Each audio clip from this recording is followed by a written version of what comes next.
বাচ্চারা কি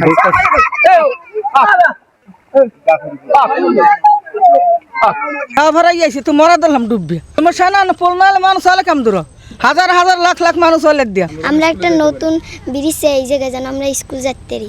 নির্বাচনের আগে আগে আসে, তারা সবার সাথে কথা বলে এবং নির্বাচিত হইলে তারা ব্রিজ করে দেবে এরকম প্রতিশ্রুতি দেয়, কিন্তু আসলে এটা প্রতিশ্রুতি পর্যন্তই, কেউ কাজ করে না।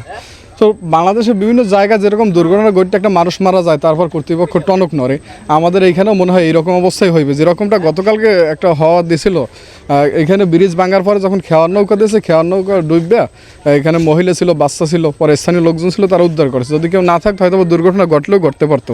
ব্রিজের সাথে যারা সংশ্লিষ্ট আছে, এটা সকলেরই দাবি, এটা আমাদের বিশেষ করে তাফালবাড়ি দক্ষিণ চরদিন এটা সকলের প্রাণের দাবি যেন ব্রিজটা হয়। চেষ্টা করেছেন কিন্তু কিছু হয়নি, কিন্তু এখন এমন অবস্থা হয়েছে কাউকে দেখে আমরা খুব খারাপ লেগেছে যে আমাকে এতবার বলেছে, আমি কিন্তু কিছু করতে পারিনি। আসলে এই ধরনের বড় সমস্যা ব্যক্তিগত পর্যায়ে করা কঠিন।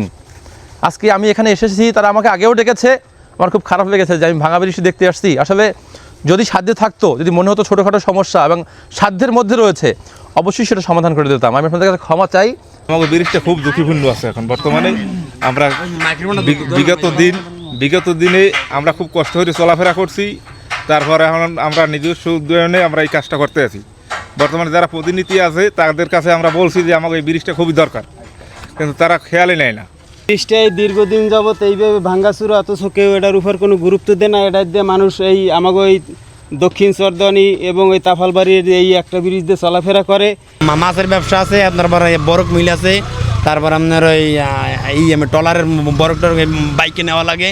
দেশ জুড়ে যে কোনো কেনাকাটায় 10,000 টাকার বেশি অফার, তাই পেমেন্ট মানেই বিকাশ।